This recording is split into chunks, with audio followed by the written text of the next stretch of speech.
Atatudu iriem en grande affarda paledu gizbreiz, evit supradenu mis en asven aozet gant kerv keltiek roazon.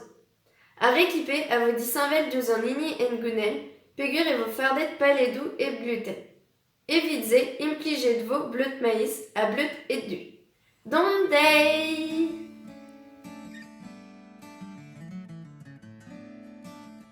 Redevo deoc'h kaout, 3 melen u, 40 g sucre castonades, 40 g hag an torkan amand lakaet en eli, 40 g bleut maïs, 40 g bleut et du, ur sarradig gwell kimiek, hag ur meudat flour holen eus gwenran.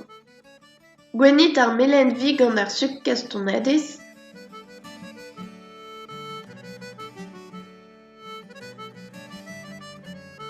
ouzhpennit an amand lakaet en eli a meskin mat.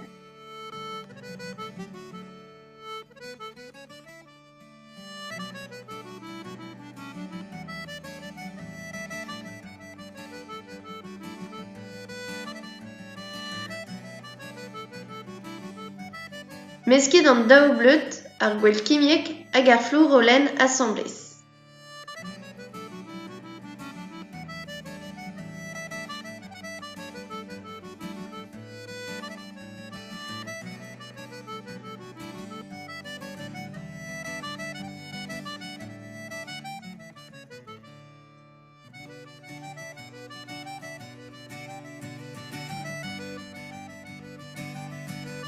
Ouzhpennit tamm ar bleud prientad a meskit da gentañ gant ur spanel.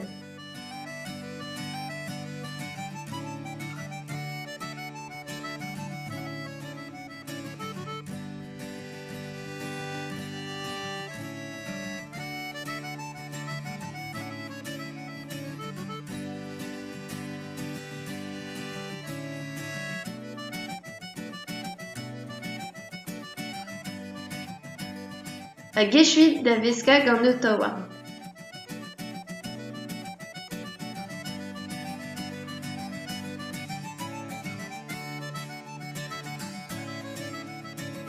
Ur wech eo prest an toaz, lakaet an eñ e stum ur roll.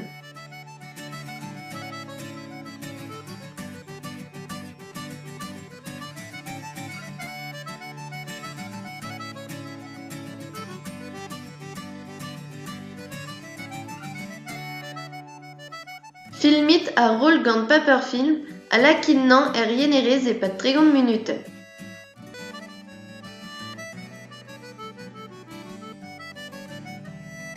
Tennit ar paperfilm.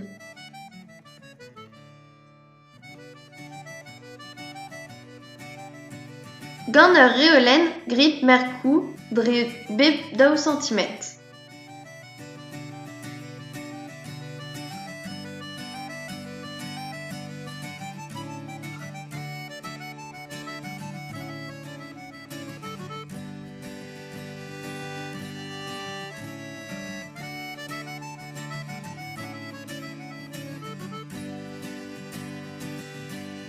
Goude bezañ graet ar merkoù troc'het an tammig.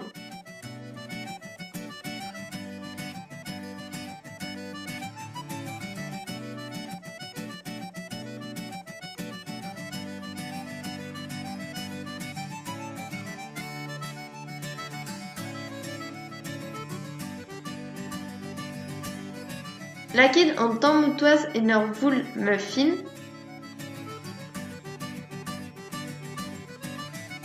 A lakaet er forn tomet da kanderez a pevar ugent e-pad ugent minutet.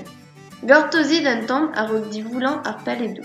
Preste, gallout a rit servij ar paledoù gizbreiz gant karamel. Kalon digor!